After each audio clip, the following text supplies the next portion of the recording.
Good evening. Welcome again to Nihi Bisita.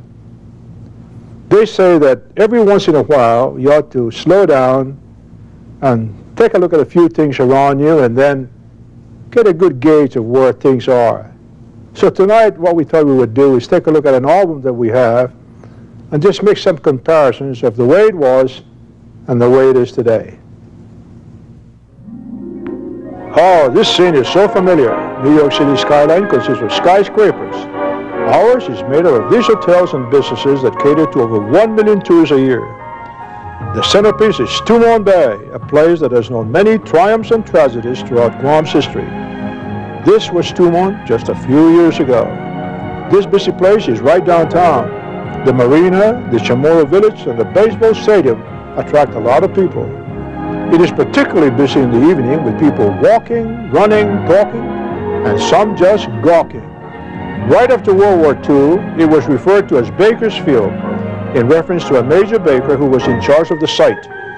His responsibilities included supervising the dumping of debris from the ruins of Agana in the Paseo, which expanded the original acreage to what it is today. This was the Paseo not too long ago. From the same side of the Pugan, we see this view today of the Plaza Basilica complex. The Bank of Guam in the background has become a prominent part of the downtown profile.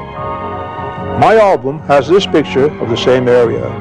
This is one of Guam's greatest assets, the natural harbor of Apra. During World War II, Apra Harbor handled more tonnage in connection with the war effort than any other harbor in the world except Antwerp in Belgium. It would be interesting to see a picture of this harbor 10 or so years from now. While many new structures are going up, some very precious ones are falling down. One of the most notable of these is Fort Santo Angel in Humada, which continues to deteriorate from the ravages of the sea. Not so very long ago, it looked like this. Now we have a relatively recent phenomenon. Ravages of man, the deliberate spoiling and marring of the surface of buildings and other structures under the mistaken notion that graffiti is art. Perhaps this would help. This is art. It is done with great pride and in full daylight. This is graffiti. This is art. This is not. 50 years ago, there appeared in the Chicago Tribune a piece entitled "The Place I Like the Most." It was by Ned Calmer, a New York radio commentator. A picture similar to this one appeared in the article with this caption: "It won't be long until man soils his primeval beauty." But as it was the last time I saw it, I wanted to stay there, motionless, spellbound, forever. It was a magnificent tribute from a man who has just returned from a trip around the world and has seen so many places.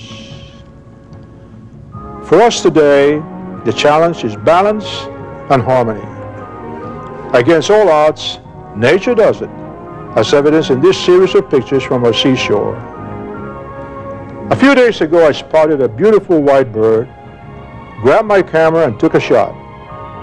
It looked like a carrier pigeon to me, and I wondered to myself what message it was delivering. When I developed the picture, I found out.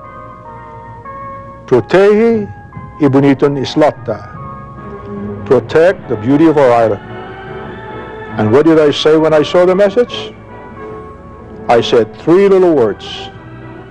Amen, amen, amen. Hasta que me nalitalo agachon, si Ben Blaz. Noches.